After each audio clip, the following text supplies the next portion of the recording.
lines the initial lines comprising the 5 series, thus are result of electronic transition from the excited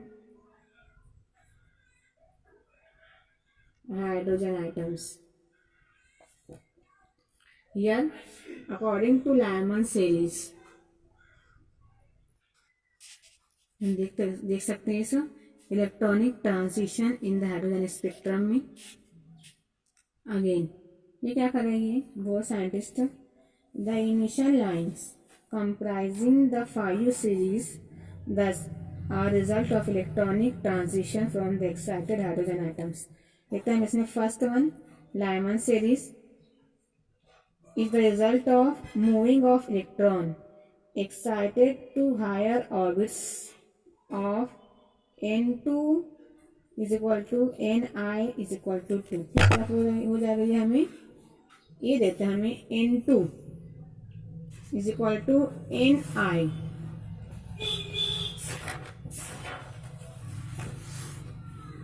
इससे बताता है हमें ये in this particular Lyman series में ये शो करता है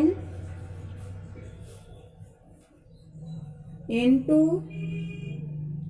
is equal to ni is equal to 2, 3, 4 and so on.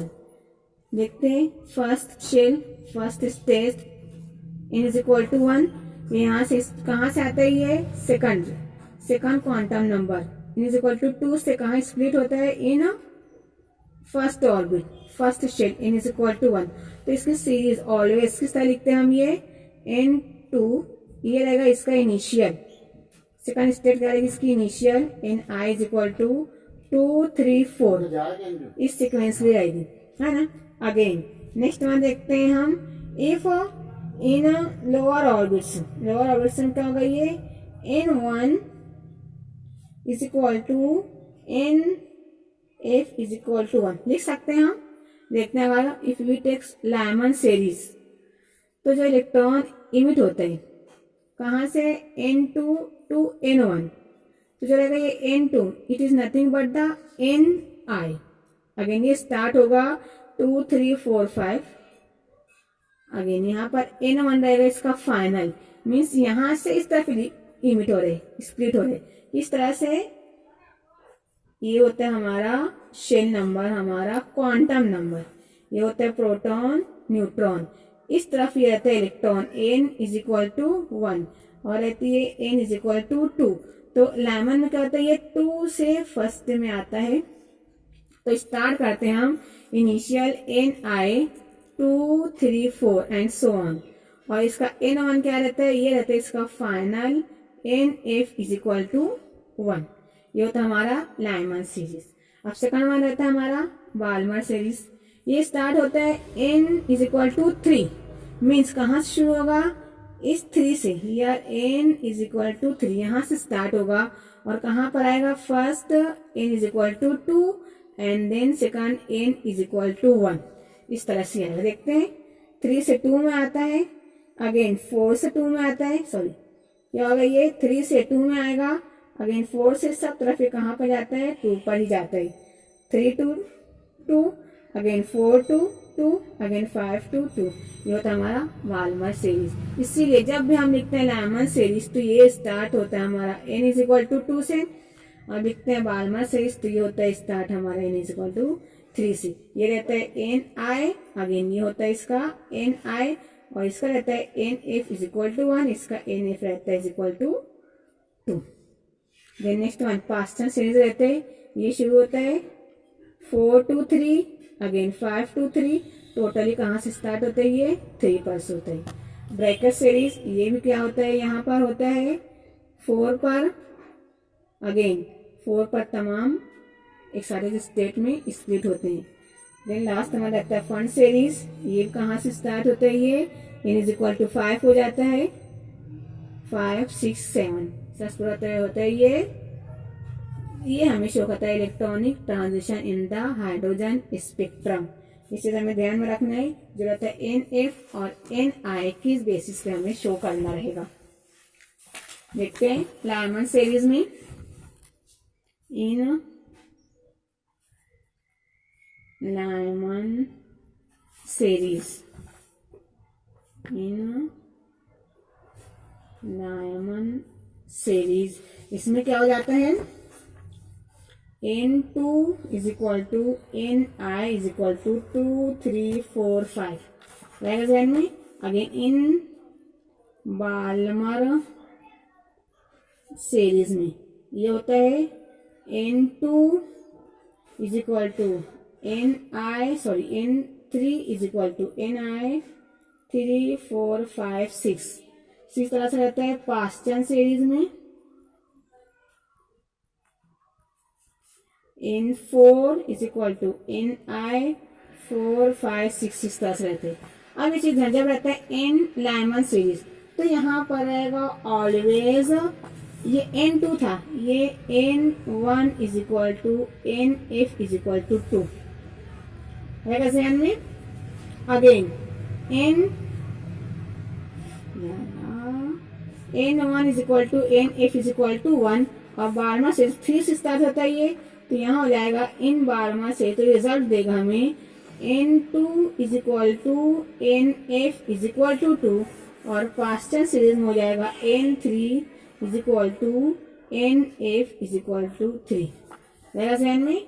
अब लेते हैं नंबर 4 ब्रैकेट सीरीज में, क्या होता है N5 is equal to NI is equal to 5 4 6। Therefore easily देखते हैं, जब N2 था तो इसका NF क्या था, 1 था। N3 था तो इसका NF क्या था, 2 था। अगेन N5 है तो इसका NF कितना हो जाएगा, 4। अगेन N4, तो इस चीज को आपको ध्यान रखना है फॉर द कैलकुलेशन। होता है जैसे कि अगर देखते हैं हम ये वेव नंबर, ये होता है 109677। अगेन होता है यहाँ पर 1 upon NF square minus 1 upon NI square. तो यहाँ हम वैल्यू पुट करेंगे।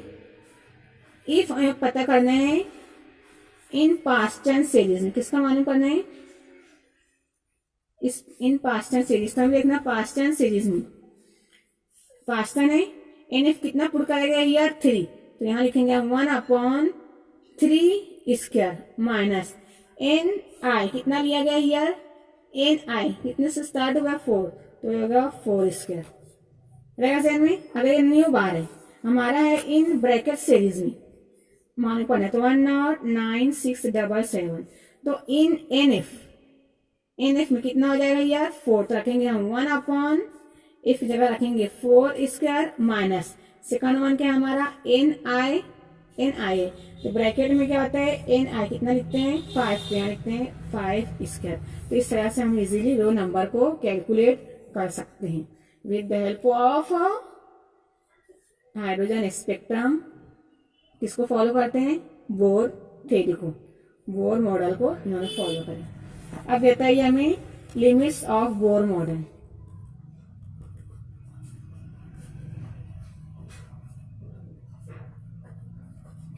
सिंपल लिमिट है, ये किसे करे, बोर ओनली ये स्ट्रेस किया है हाइड्रोजन आइटम और उन आइटम और एलिमेंट को जो सिर्फ क्या रखते हैं, 1 इलेक्ट्रॉन रखते हैं, उस पर ही इसने स्टडी करे। तो इसकी तो फर्स्ट लिमिट यही हो गई कि ये लिमिटेड एलिमेंट्स पर इसने स्टडी करा है। Therefore we can say that in Bohr atomic model failed to account for the finer details of the hydrogen atom spectrum observed in sophisticated spectroscope experiment. Again, second one क्या होता है ये, unable to explain the spectrum of atom other than hydrogen.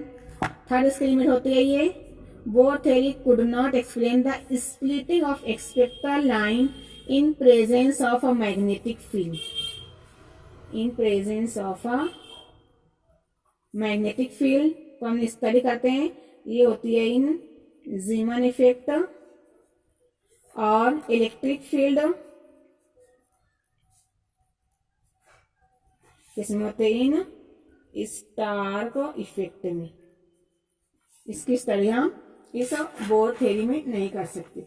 Next one ये होती है bore theory always failed होती है to explain the ability of item. To explain the ability of item to form molecules by chemical bonds. ये हमें नहीं explain करता है कि वो आइटम किस तरह से किस बेसिस पर मॉलिक्यूल्स बनाता है with help of different bonds. इसने इस चीज को भी एक्सप्लेन नहीं करा. इसीलिए इस बोर थ्योरी बोर मॉडल को भी इन्होंने फेल कर दिया है और दिया है कि इसका फेल ये किस बेसिस पर इस बोर मॉडल को फेल करा है. हम देखते हैं रीजंस फॉर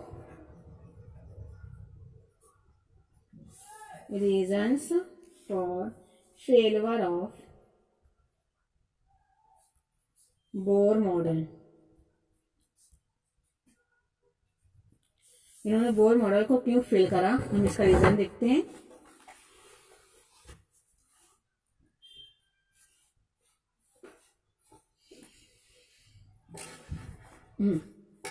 फर्स्ट होता है ये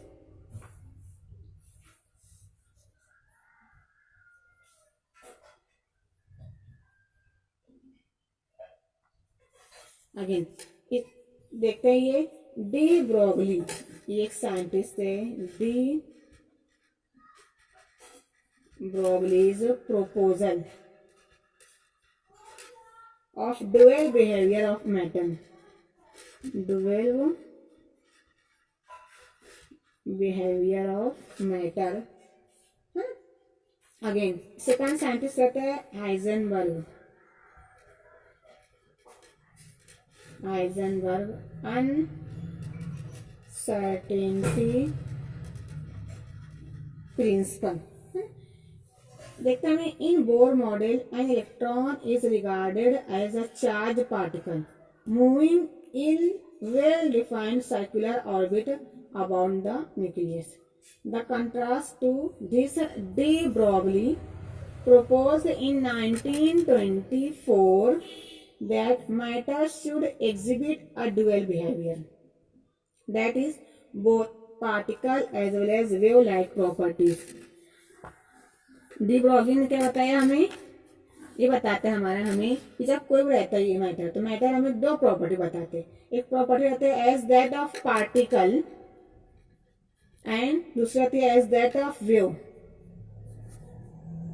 पार्टिकल साइज रहती है इस तरह से और इसकी प्रॉपर्टी रहती है as that of waves. Means इस तरह से ये शो करता है कोई भी एलिमेंट और आइटम और इस तरह से वही एलिमेंट और आइटम शो करता है.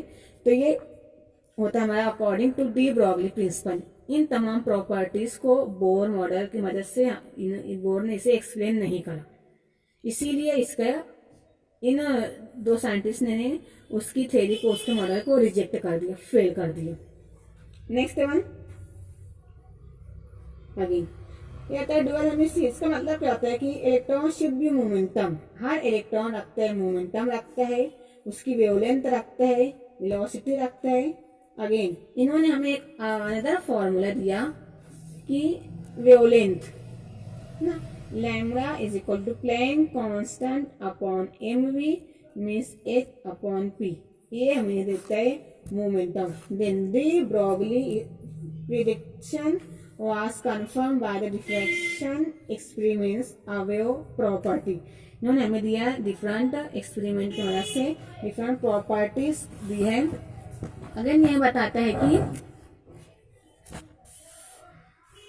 In the year 1927 Werner Heisenberg states that the uncertainty principle, it is impossible to determine simultaneously the exact position and exact momentum और वेलोसिटी ऑफ एन इलेक्ट्रॉन। क्या करता है ये वर्नर हाइजेनबर्ग, ये हमें 1927 में बताते हैं एग्जैक्ट जो पोजीशन रहती है या एग्जैक्ट मोमेंटम या वेलोसिटी किसी इलेक्ट्रॉन की किस तरह से रहती है, इसने इस चीज को बता दिया है। अगर हमें ये क्या बताता है, ये हम इसे डिटरमाइन नहीं कर सकते with the same certainty. If the certainty of determination of one property of the two is high, it means that uncertainty of its determination is low. In that case, the uncertainty of determination of the other property is very high.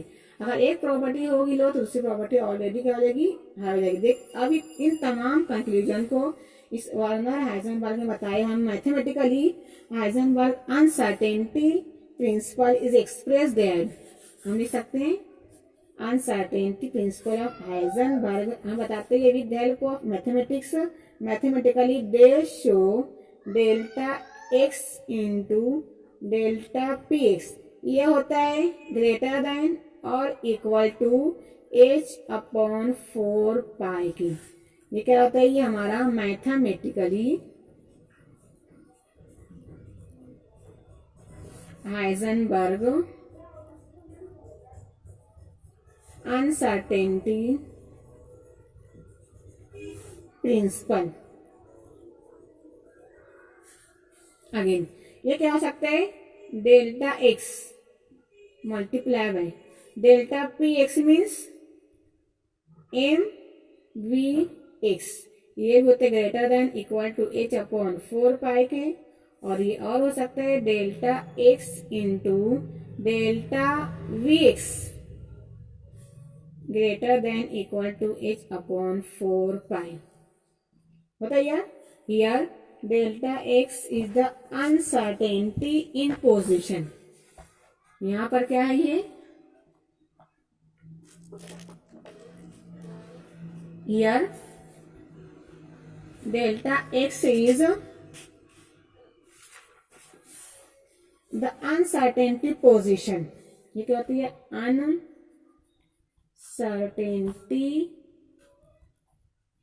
Position.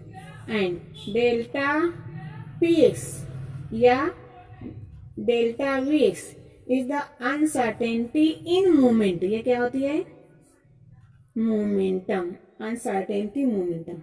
Again a further implication of the uncertainty principle is that for an electron having certain energy, one can only determine its probability at a particular point x। क्या show करता है हमें इससे,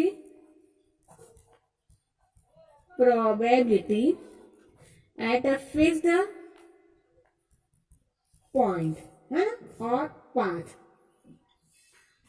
Then according to this conclusion, Bohr model assumes that both position and momentum of the electron in hydrogen atom are known exactly at the same time, which is ruled out by the Heisenberg uncertainty principle.